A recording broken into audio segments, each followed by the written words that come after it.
Assalamualaikum warahmatullahi wabarakatuh. Alhamdulillahirabbil alamin. Allahumma shalli ala sayyidina Muhammad al-Fatihi lima ughliq wal khatimi lima sabaq nasiril haqqi bil haqq wal hadi ila siratikal mustaqim wa ala alihi haqqa qadrihi wa miqdarihil azim. Ma'asyiral muslimin rahimakumullah, kita akan melanjutkan kajian kitab Kasyful Gummah, menyingkap tabir kegalauan. Di bab yang keempat, hadis ke-29, jamuan Allah bagi orang yang gemar meringankan penderitaan orang lain. Wa an Anas bin Malik radhiyallahu anhu qala, dari sahabat Anas bin Malik radhiyallahu anhu berkata, qala Rasulullah sallallahu alaihi wasallam, bersabda Rasulullah sallallahu alaihi wasallam, man adhafa mu'minan, barang siapa yang menjamu tamu seorang mukmin, au khafa lahu fi syai'in min hawaijihi, atau meringankan sedikit kebutuhannya, kana haqqan 'alallahi ayyukhdimahu wadhifan fil jannah, maka dipastikan Allah akan menyediakan bagi orang tersebut seorang pelayan di surga.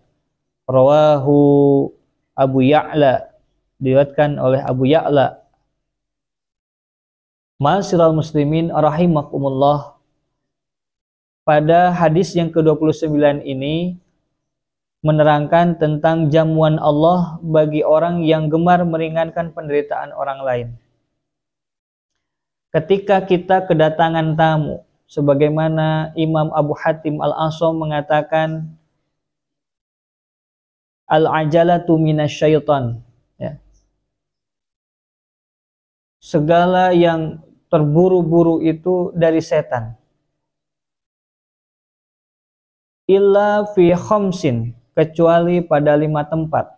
Salah satunya adalah it'amut ta'am idza hadara dhaib. Sajikanlah makanan ketika kita kedatangan tamu. Segeralah kita menyajikan makanan ketika kedatangan tamu. Ada juga suatu keterangan yang mana kullu baitin la yadkhulu fihi lidhaib la yadkhulu fihi malaikah. Rasulullah SAW pun dalam hadis lain mengatakan, rumah yang tidak pernah ada tamunya maka sama dengan rumah yang tidak pernah didatangi malaikat rahmat. Ketika datang tamu, kata Rasulullah SAW, maka semua dosa-dosa kita akan diampuni oleh Allah Subhanahu wa ta'ala. Ada seorang sahabat yang mana ketika kedatangan tamu, istrinya selalu ngeluh. Hingga sahabat ini berbicara dengan Rasulullah SAW bahwa istrinya tidak senang ketika kedatangan tamu. Akhirnya Rasulullah mengatakan, bilang kepada istrimu, aku besok akan bertamu ke rumahmu. Diberitakan kepada istrinya, besok Rasulullah akan ke sini, istrinya gembira. Dan akhirnya menyediakan hidangan sengaja untuk menyambut Rasulullah SAW. Ketika Rasulullah SAW datang ke rumahnya dan dijamu dengan sangat baik oleh pasangan suami istri ini, ketika Rasulullah SAW keluar dari rumahnya, ternyata di luar rumah sudah banyak ular, kalajengking, hewan-hewan yang ganas, yang berbahaya, mati tergelempar. Ketika Rasulullah keluar dari rumah tersebut, maka ular, kalajengking, hewan-hewan yang berbahaya, yang berbisa, pada mati semuanya. Disitulah Rasulullah mengatakan kepada pasangan suami istri tersebut bahwa setiap tamu yang keluar dari rumahmu, dia akan menghapus seluruh dosa-dosamu dan akan menjauhkanmu dari balai, dari keburukan. Ma'asyiral muslimin rahimakumullah, Nabi Ibrahim terkenal sebagai Abu Dhaib, Abu Dhaifan, yaitu bapaknya para tamu. Jadi Nabi Ibrahim itu tidak akan makan kecuali nanti sudah ada teman untuk makan bersama, untuk berjamaah. Dia akan nyari orang dulu baru makan. Dia akan ngajak orang dulu baru dia makan bersama-sama. Gak pernah mau makan sendirian. Maka suatu ketika Nabi Ibrahim pun sedang mencari orang untuk bareng makan sama beliau. Kebetulan ada orang Majusi, orang kafir yang sedang kelaparan. Diajaklah oleh Nabi Ibrahim untuk makan bersama. Tapi apa yang terjadi? Apakah agamamu? Agamaku Majusi. Kamu boleh makan bersama aku, kata Nabi Ibrahim, asal kamu masuk Islam terlebih dahulu. Akhirnya si Majusi ini menolak. Kalau aku harus pindah agama ke Islam, aku mending gak makan, kata si Majusi. Aku tidak mau. Enak saja, hanya dengan makan aku harus menggadaikan akidahku, kata si Majusi. Dan akhirnya si Majusi pergi dari rumah Nabi Ibrahim. Tidak jadi makan. Turunlah malaikat Jibril menegur Nabi Ibrahim alaihissalam. Ya Ibrahim, Allah berkata, aku memberikan nikmat kepada seluruh makhluk tanpa bertanya terlebih dahulu apa agamanya. Inilah sifat rahmannya Allah. Mau agamanya Islam, mau agamanya Kristen, mau agamanya Yahudi, Nasrani, Hindu, Buddha, semuanya mendapatkan rahman dari Allah Subhanahu wa taala. Nikmat Allah yang besar yang diberikan ke setiap makhluknya adalah rahman. Ya. Tidak mengenal sukunya, tidak mengenal agamanya, tidak mengenal siapa dia, kaya atau miskinnya, semua mendapatkan rahman dari Allah, nikmat dari Allah. Disitulah Nabi Ibrahim sadar. Akhirnya Nabi Ibrahim mencari orang Majusi tadi. Majusi, ta'al, kemari. Kenapa? Ayo ikut denganku ke rumahku, kita makan bersama. Tidak. Nanti kau akan kasih syarat bahwa aku harus masuk agama Islam. Tidak. Mulai saat ini, aku tidak akan lagi bertanya siapapun agamanya. Kenapa? Karena tadi barusan aku ditegur oleh Allah lewat malaikat Jibril karena aku tadi memberikan syarat kepadamu untuk makan bersama. Orang Majusi ini kaget, terheran-heran dan mendapatkan hidayah dari Allah. Hanya dengan gara-gara aku, Allah menurunkan malaikat untuk menegurmu ya Musa. Betul. Ya Ibrahim, ya betul. Oleh karena itu, baiklah. Aku mulai saat ini akan bersyahadat asyhadu alla ilaha illallah wa asyhadu annaka rasulullah. Masya Allah. Inilah kehebatan Nabi Ibrahim alaihissalam, yang mana beliau sebagai Abu Dhaipan, bapaknya para tamu. Kenapa kita membahas tentang tamu ini? Harus kita betul-betul hargai, betul-betul kita muliakan, ya, memuliakan tamu.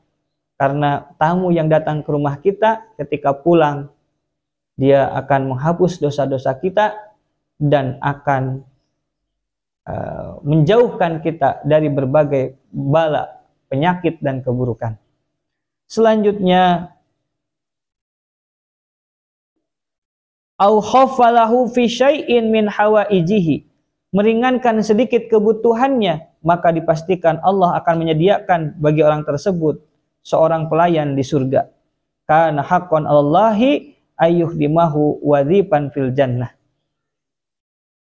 Orang yang mau, ya, menjamu tamu, setelah itu mau juga meringankan segala problematikanya, segala macam kebutuhannya, masalah-masalah yang sedang dihadapinya.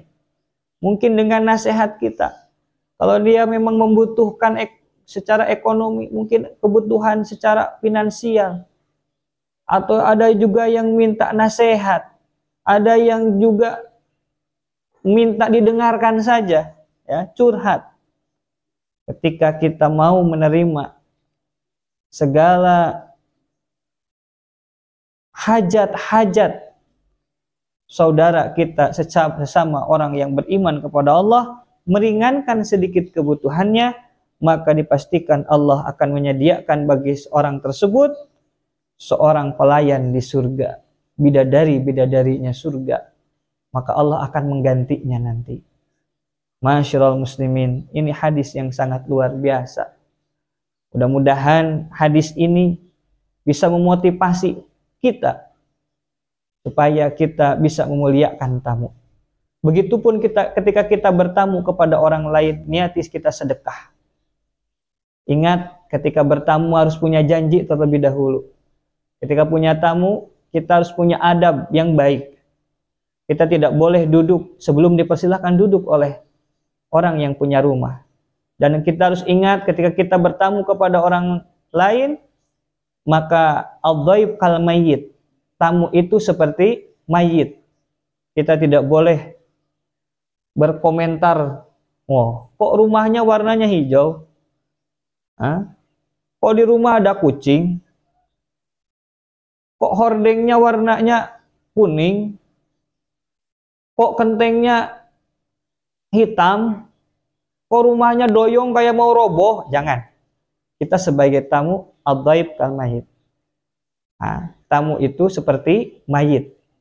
Jadi jangan sampai kita menyinggung perasaan orang yang punya rumah, ahlul bait, dan kita juga jangan berbicara lebih tinggi nadanya daripada ahlul bait. Kita tidak boleh juga lebih banyak bicara daripada ahlul bait. Itulah adab seorang tamu. Ketika datang tamu ke rumah kita, maka pastikan layani tamu kita dengan sebaik mungkin. Ketika memang ada makanan, kita niati sedekah. Makanan yang terbaik, pelayanan yang terbaik. Dan pastikan ketika datang tamu ke rumah kita, kita jangan tanya di depan pintu. Baru di depan pintu sudah tanya, "Mau ada apa?" Persilahkan dulu masuk. Ya. Kecuali kalau memang seorang perempuan yang suaminya sedang di luar rumah, maka tanyakan saja langsung hajatnya. Karena ditakutkan kalau dimasukkan ke dalam rumah, nanti termasuk fitnah. Oleh karena itu, ma'asyiral muslimin rahimakumullah, semoga dengan hadis ini dapat memotivasi kita untuk tetap mempererat silaturahim dengan saling bertamu. Ketika ada tamu ke rumah kita, kita hargai dan kita layani dengan sepenuh hati. Jangan anti tamu ya. Dan ketika kita bertamu kepada orang lain, suatu saat mungkin kita pun ingin berkunjung kepada orang lain. Apalagi nanti di akhir Ramadan ini banyak sekali orang yang mudik ya. Ini mudik adalah tradisi silaturahim yang bagus.